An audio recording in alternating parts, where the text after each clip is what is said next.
4 alasan Israel mengalami kekalahan pada Perang Gaza.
Meskipun Israel telah memberikan harapan kepada dunia dengan mengatakan pada hari Kamis bahwa mereka akan mempertimbangkan rancangan terbaru proposal gencatan senjata yang diajukan oleh Hamas, situasi saat ini di Gaza mungkin masih jauh dari solusi.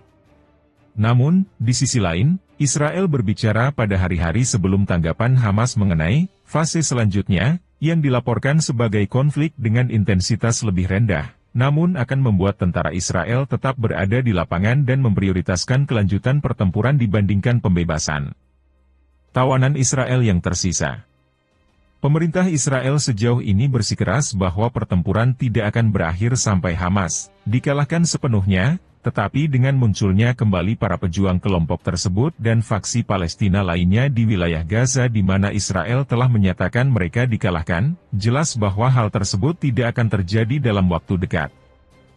4 alasan Israel mengalami kekalahan pada Perang Gaza. 1. Kegagalan Israel menguasai Gaza artinya, kehadiran Israel di Gaza tampaknya belum berakhir secara pasti.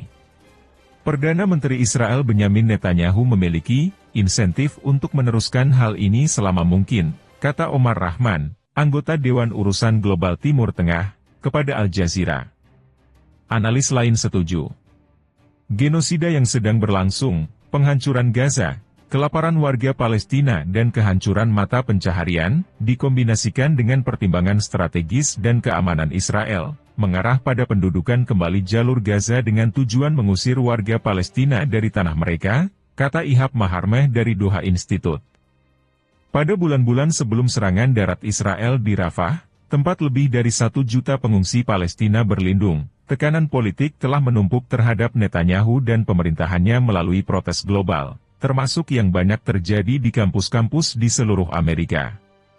2. Tidak mendapatkan bantuan senjata AS pada tanggal 9 Mei, Presiden AS Joe Biden bahkan mengatakan bahwa dia akan menahan pengiriman bom ke Israel jika Israel menyerbu Rafah.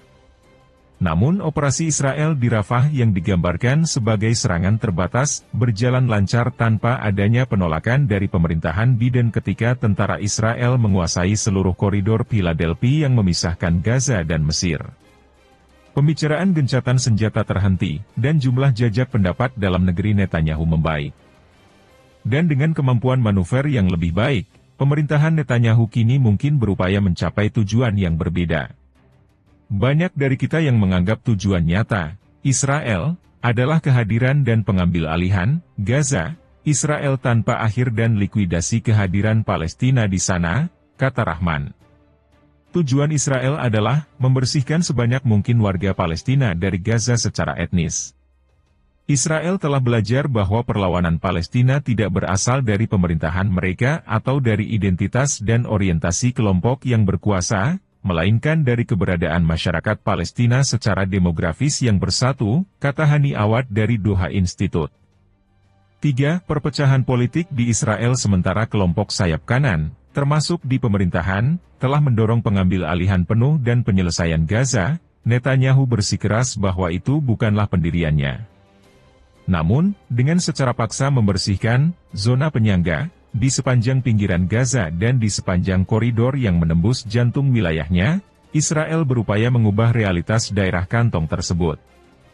Analisis saya sejak lama adalah bahwa tujuan utama Israel adalah tepi barat di Gaza, dan untuk mengelola situasi keamanan dan militer dan bukan pada masalah sipil, kata Eyal Luria Pardes dari Middle East Institute kepada Al Jazeera.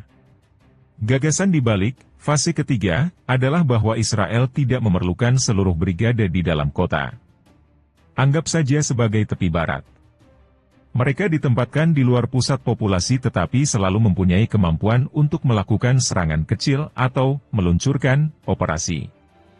3. Ditekan komunitas internasional. Melansir Al Jazeera, Netanyahu telah menyatakan dengan jelas penolakannya terhadap pembentukan negara Palestina. Namun usulan alternatifnya juga belum mendapat banyak persetujuan dari komunitas internasional. Dalam beberapa bulan terakhir, Netanyahu melontarkan berbagai skenario setelah Perang Gaza, termasuk meminta negara-negara Arab yaitu Mesir, Yordania, dan Uni Emirat Arab membantu membangun kembali dan mengelola wilayah kantong tersebut. UEA menolak untuk terlibat dalam rencana apapun yang bertujuan untuk menutupi kehadiran Israel di jalur Gaza, Menteri Luar Negeri UEA Abdullah bin Zayed mentweet pada bulan Mei. Dia juga mengatakan UEA tidak bersedia berpartisipasi dalam pemerintahan sipil di jalur Gaza yang berada di bawah pendudukan Israel. Namun bahkan jika Netanyahu menyerah pada kebencian internal yang sudah lama membara terhadapnya, tidak ada jaminan akan adanya perubahan dalam kebijakan negara Israel. Sikap ini tidak terbatas pada koalisi Netanyahu tetapi mewakili posisi seluruh pihak Israel, khususnya tentara, kata Awad.